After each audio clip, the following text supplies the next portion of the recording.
মৰমৰ ছাত্ৰ-ছাত্ৰীসকল এতিয়াৰ ভিডিঅ'টোলৈ তোমালোকক স্বাগতম জনাইছো। আমি আলোচনা কৰি আছো ষষ্ঠ শ্ৰেণীৰ গণিতৰ পাঠ 1 সংখ্যাৰ গঠন নামৰ পাঠটি।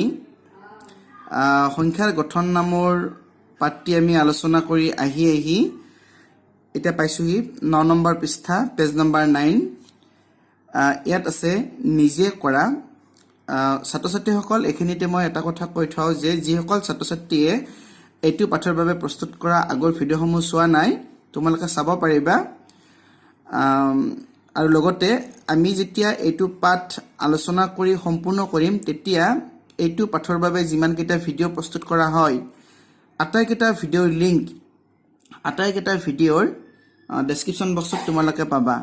গতিকে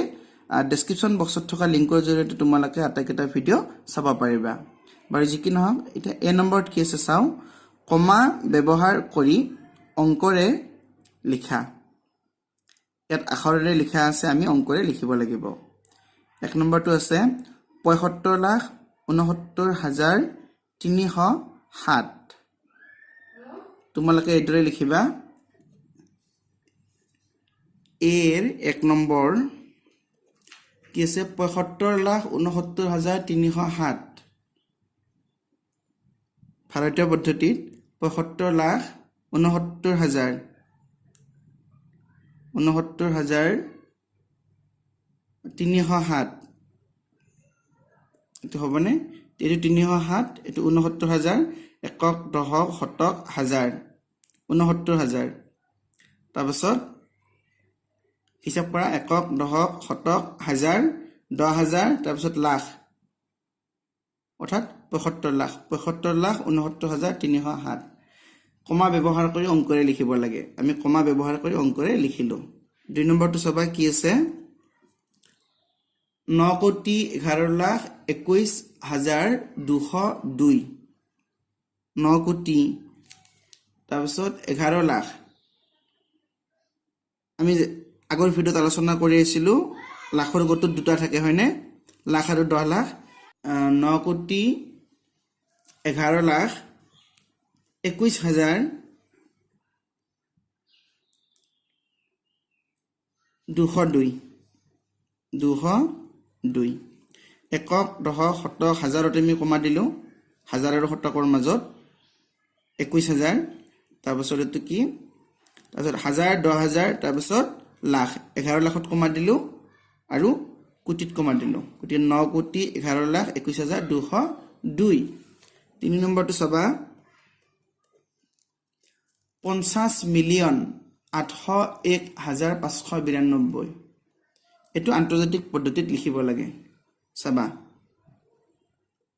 50,08,01,000 592। এতিয়া এইটো হিচাপ কৰি চোৱা শুদ্ধ হৈছে নে নাই। একক, দশক, শতক 592 আছে। তাৰপিছত ইয়াৰ বাওঁফালে কি আছিল হাজাৰ, 8,1,000 হয়নে? তাৰপাছত 50 মিলিয়ন।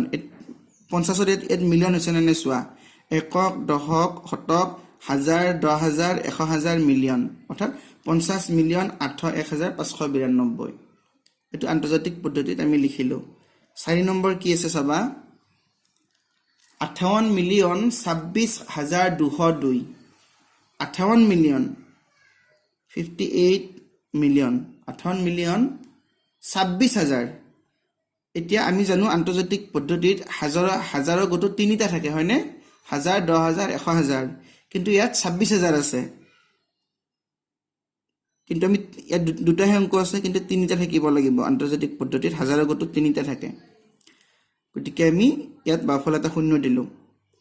58,000, 26,000, 202। এতিয়া হৈছে নে নাই চোৱা। একক, দশক, শতক, হাজাৰ, 26,000 হ'ল। ইয়াত 58 মিলিয়ন আছে। একক, দশক, শতক, হাজাৰ, 10,000, 100,000, মিলিয়ন, তাৰমানে 58,26,202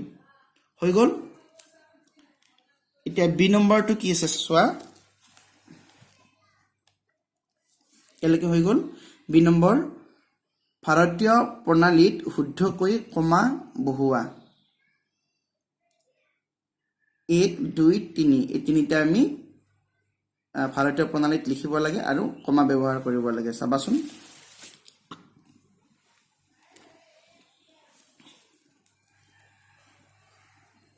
বি নম্বৰ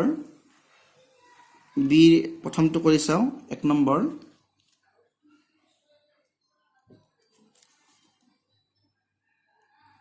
9 7 0 5 7 2 0 1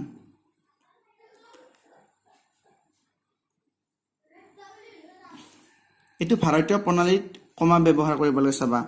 একক দশক শতক হাজাৰ আমি জানো শতক আৰু হাজাৰৰ মাজত এটা কমা আহে ভাৰতীয় প্ৰণালীত তাৰ পাছত হাজাৰৰ পিছত 10000 লাখ লাখৰ পিছত 10 লাখ কোটি তাৰ 9 কোটি 70 লাখ 57201 এটো হল 2 নম্বৰটো চাবা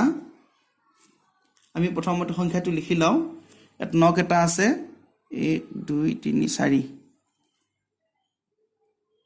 1 2 3 4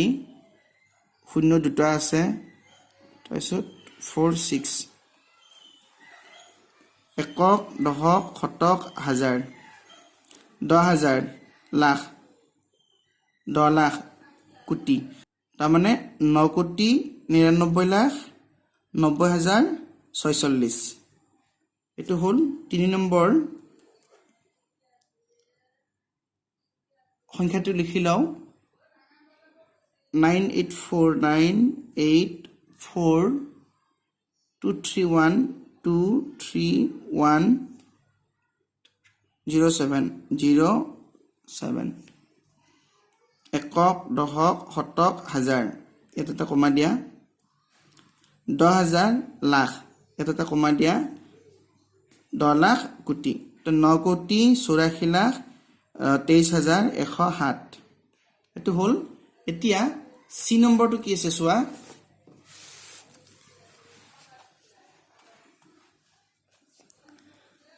আন্তৰ্জাতিক প্ৰণালীত শুদ্ধকৈ কমা বহুৱা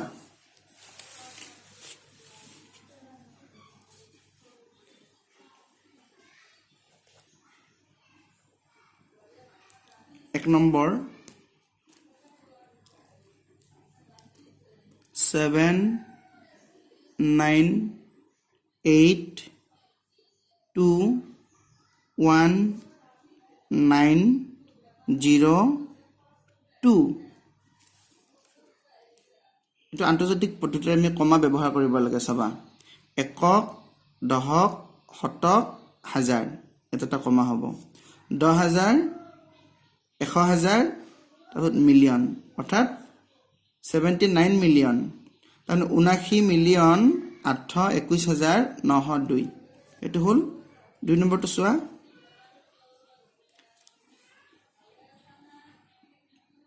999581002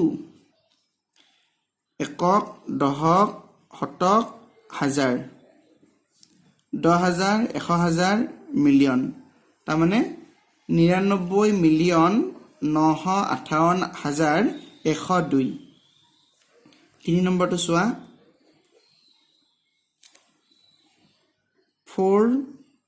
8 0 9 4 3 8 1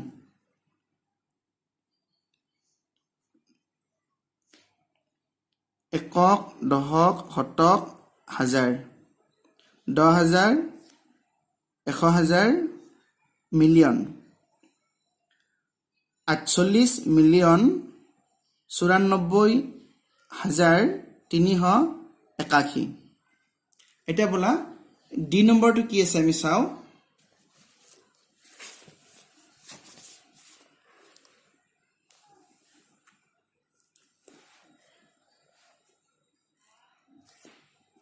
তলৰ খালী ঠাইত উপযুক্ত সংখ্যা বহুৱা এটো 1 লাখ দিয়া আছে একক দশক শতক হাজাৰ 10000 লাখ তাৰমানে 1 লাখ 1 লাখ দিয়া আছে 1 লাখ সমান ডেছ 10000 সমান ডেছ শ সমান ডেছ 10 এই খালী ঠাইবিলাক যে আছে এই খালী ঠাইবিলাকত আমি কি বহুৱাব পাৰো গতিকে 1 লাখত কিমানটা 10000 থাকে তোমালোকে অতি সহজতে উলিয়াব পাৰিবা 10000 ৰে 1 লাখক হৰণ দিয়া এত তোমালোকে হিসাবটো কৰি চোৱা 1 লাখ আছিল 1 লাখ হলে সোফালে 5টা শূন্য হ'ব 2 3 4 5 একক দশক শতক হাজাৰ 10000 লাখ এত কিমানটা 10000 আছে তাৰমানে তুমি 10000 ৰে হৰণ দিয়া 1 2 3 10000 গতিকে তুমি কাটাকাটি কৰা এটু কাটিলো এটুৰ লগত এটু কাটিলো এটুৰ লগত এটু কাটিলো এটুৰ লগত এটু কাটিলো এটুৰ লগত 10 থাকিল নে গতিকে কি পালো আমি 1 লাখত 10000 গতিকে ইয়াত আমি কি লিখিব পাৰো 10 লিখিব পাৰো 10 1 লাখত 10টা 10000 আছে ঠিক আছে এতিয়া আহিল সমান কিমান শ 1 লাখত কিমান শ আছে চাবা 1 ৰে হৰণ দিয়া তুমি 1 লাখটো আগৰ নিচিনাকৈ এদৰে লিখি লোৱা 3 4 5 5টা শূন্য থাকে কিমানটা শ আছে ডেছ শ গতিকে তুমি 1 ৰে হৰণ দিয়া এই দুটা শূন্য কাটি দিলো ইয়াত দুটা শূন্য কাটি দিলো গতিকে কিমানটা শ থাকিব এটো হল 1000 পালো একক দশক শতক হাজাৰ 1000 পালো গতিকে 1000টা শ থাকিব এত হ'ব 1000 শ সমান ডেছ 10 এত কিমানটা 10 থাকিব 10 ৰে হৰণ কৰা 1 লাখ লিখা 1 2 3 4 5 1 লাখ 10 ৰে হৰণ কৰা এটা শূন্য কাটা কিমান থাকিল 10000 থাকিলে গতিকে 1 লাখত কিমানটা 10 থাকে 10000টা 10 থাকে 1 2 3 10000টা 10 থাকে গতিকে এটো হৈ গল ইয়াত আছে 94,35,992 ডেছ যোগ এত খালী ঠাই আছে এইবিলাক আমি পুৰাব লাগে এটো পুৰাবলৈ এটা সহজ উপায় আছে চাবা এত কেইটা অংক আছে প্ৰথমতে চাই লোৱা 1 2 3 4 5 6 7 কেইটা খালী ঘৰ আছে 1 2 3 4 5 6 7 এই তেনে উজু মই তোমালোকক কৈ দিছো চাবা আমি প্ৰথমতে এই সংখ্যাটো লিখি লৈছো 9 4 3 5 9 9 2 ইকুৱেল আমি কি লিখিব পাৰিম চাবা এত 9 আছে নহয় তুমি 9 দিয়া 9 লিখি 9 সোফালে কিমানটা অংক আছে 1 2 3 4 5 6 এত 6টা শূন্য দিয়া 1 2 3 4 5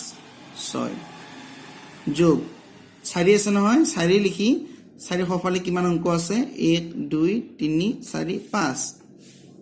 1 2 3 4 5 প্লাস তুমি এইবিলাকত কমা ব্যৱহাৰ কৰিবা একক দশক শতক হাজাৰ 10000 লাখ 90 লাখ ইয়াতো কমা ব্যৱহাৰ কৰিবা একক দশক শতক হাজাৰ 10000 লাখ প্লাস এবাৰ এই তিনিটো লিখা তিনিৰ সোফালে কিমানটা শূন্য হ'ব 1 2 3 4 1 2 3 4 কমা ব্যৱহাৰ কৰা ইয়াত হ'ব প্লাস 5 টো লিখা এই তিনিটা হ'ব 1 2 3 এত কমা দিয়া প্লাস 9 টো লিখা 9 সোফালে দুটা অংক আছে কাৰণে দুটা শূন্য দিয়া প্লাস এবাৰ এই 9 টো লিখা এটা অংক আছে কাৰণে এটা শূন্য দিয়া প্লাস 2 আছে 2 সোফালে আৰু নাই হয়নে সেইকাৰণে প্লাস টো হ'ব গতিকে তোমালোকে খালী ঠাইকেইটা এদৰে পুৰাব পাৰিবা এটা দুটা তিনিটা চাৰিটা পাঁচটা ছয়টা 7টা ঠিক আছে এতিয়া বলা ই নম্বৰটো কি আছে আমি চাও বিস্তৃত ৰূপত লিখা 1 নম্বৰ 2 নম্বৰ ইতিমধ্যে আমি আলোচনা কৰিছিলো আগৰ ভিডিঅসমূহত বিস্তৃত ৰূপত কিদৰে লিখিব লাগে তথাপিও মই তোমালোকক প্ৰথমটো কৰি দিছো 2 নম্বৰটো তোমালোকে নিজে কৰিবলৈ চেষ্টা কৰিবা ই নম্বৰ আছিল ই প্ৰথমটো মই লিখিছো 2,76,36,708 এটো আমি বিস্তৃত ৰূপত কিদৰে লিখিম চাবা সমান আমি কিমান লিখিব পাৰিম তোমালোকে বিস্তৃত ৰূপত লিখিবলৈ এটা সহজ উপায় আছে হেতু তোমালোকে মনত ৰাখিলে হল এ 2 আছে নহয় তুমি 2 পূৰণ 1 লিখি 2 ৰ সোঁফালে কিমানটা অংক আছে 1 2 3 4 5 6 7 তুমি 7টা শূন্য লিখিলে হল 1 2 3 4 5 6 7 প্লাস তুমি এটা কমা বিলাক ব্যৱহাৰ কৰা একক দশক শতক হাজাৰ 10,000 লাখ 10 লাখ তাৰপিছত কোটি এটো হৈ গল এটা 2 কাম শেষ এটা আহিল 7 প্লাস লিখিলে নহয় 7 into 1 লিখি 7 ৰ পাছত কিমানটা অংক আছে 1 2 3 4 5 6 6টা শূন্য দিয়া 1 2 3 4 5 6 এটা তুমি কমা ব্যৱহাৰ কৰা একক দশক শতক হাজাৰত কমা দিয়া 10,000 লাখ হলনে প্লাস এটা হাতৰ কামো শেষ হল এটা 6 আহা 6 পূৰণ 1 লিখি 6 সোঁফালে কিমানটা অংক আছে 1 2 3 4 5 1 2 3 4 5 5টা শূন্য লিখিলো এটা কমা ব্যৱহাৰ কৰা একক দশক শতক হাজাৰ 10,000 লাখ প্লাস 6 কাম শেষ এটা 3 আহা 3 পূৰণ 1 লিখি 3 সোঁফালে কিমানটা আছে অংক 1 2 3 4 4টা শূন্য দিয়া 1 2 3 4 কমা ব্যৱহাৰ কৰা একক দশক শতক হাজাৰ 10,000 পালো প্লাস 3 কাম শেষ এটা হল 6 পূৰণ 1 লিখি 1 2 3 তিনটা অংক আছে সোঁফালে 3টা শূন্য দিয়া 1 2 3 1000 হল প্লাস 6 গল এবাৰ 7 আহিল 7 পূৰণ 1 লিখি এটা দুটা অংক আছে দুটা শূন্য দিয়া প্লাস এবাৰ আহিল 0 পূৰণ 1 লিখি কিমানটা অংক আছে সোঁফালে এটা আছে এটা শূন্য দিয়া প্লাস 8 পূৰণ 1 লিখি 8ৰ সোঁফালে অংক নাই গতিকে আমি 8 শূন্য নিলিখো 8 পূৰণ 1 এয়া হল বিস্তৃত ৰূপত লিখিবলৈ এটা সহজ উপায় গতিকে মৰমৰ ছাত্ৰ ছাত্ৰীসকল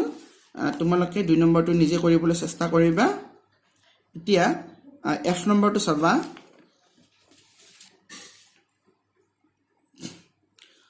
তলৰ আস্তনা অংককেইটাৰ ভাৰতীয় আৰু আন্তৰ্জাতিক পদ্ধতিত স্থানীয় মান লিখা ইয়াত 3টা সংখ্যা দিয়া আছে কিন্তু এত কোনোটা অংকৰ তলতে আস দিয়া নাই ইয়াত আস দিব লাগিছিল বাৰ যি কি নহওক তোমালোকে যাতে বুজি পোৱা হেকাৰণে মই এই 8টোৰ যেনিবা 8ৰ তলতে এটা আস দিলো এই 8টোৰ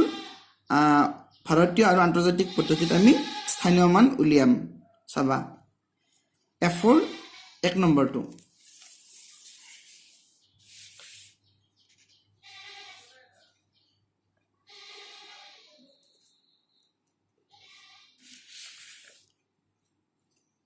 আমি প্ৰথমতে সংখ্যাটো লিখি লৈছো এই সংখ্যাটোত আমি 8ৰ তলত আস দিলো তাৰপাছত আমি 8ৰ এটা স্থানীয় মান ভাৰতীয় পদ্ধতিটো উলিয়াম আৰু আন্তৰ্জাতিক পদ্ধতিটো আমি 8ৰ স্থানীয় মান উলিয়াম তোমালোকে লিখিবা প্ৰথমতে লিখিবা ভাৰতীয় পদ্ধতিত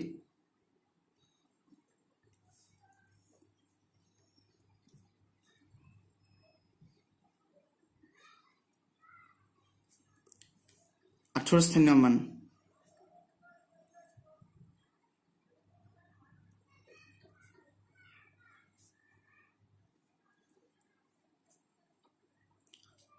ছাত্ৰ ছাত্ৰীসকল আমি আগৰ ভিডিঅ'সমূহত আলোচনা কৰিছিলোঁ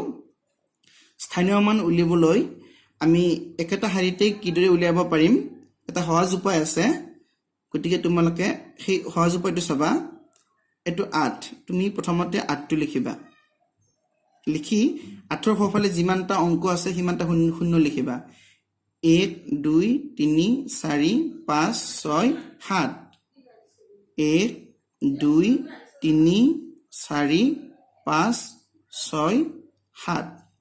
সাতটা অংক আছিলে আমি সাতটা হেকাৰণে শূন্য লিখিলো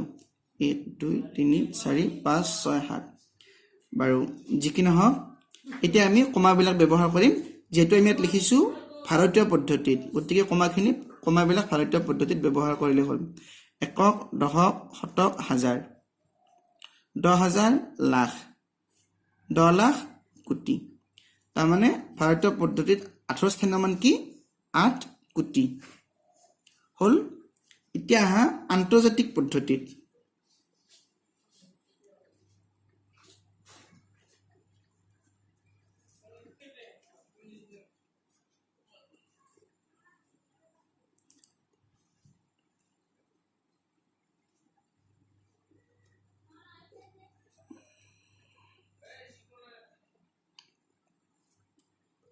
আন্তৰ্জাতিক পদ্ধতিত 18 স্থানীয় মান আমি কি লিখিব পাৰিম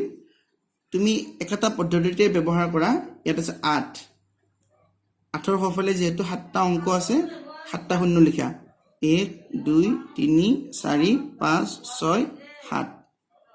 এটা তুমি কমাবিলাক আন্তৰ্জাতিক পদ্ধতিত ব্যৱহাৰ কৰিব লাগিব একক দশক শতক হাজাৰ 10000 100000 মিলিয়ন গতিকে 18 স্থানীয় মান কি পালো 80 মিলিয়ন এ উত্তৰ ভাৰতীয় পদ্ধতিত পাইছিলো 8 কোটি আৰু আন্তৰ্জাতিক পদ্ধতিত পাইছিলো 80 মিলিয়ন মৰমৰ ছাত্ৰ ছাত্ৰীসকল এতিয়া ভিডিঅটো মই ইমানতে সামৰিম আমি পৰৱৰ্তী ভিডিঅত জি নম্বৰৰ পৰা আলোচনা কৰিম যিসকল ছাত্ৰ ছাত্ৰীয়ে আজি এই ভিডিঅটো নতুনকৈ চাইছা তোমালোকে চেনেলটো সাবস্ক্ৰাইব কৰিবা যাতে আগলৈও এনেকুৱা ধৰণৰ ভিডিঅ'বোৰ পাই থাকা এতিয়া ভিডিঅটো চোৱাৰ বাবে ধন্যবাদ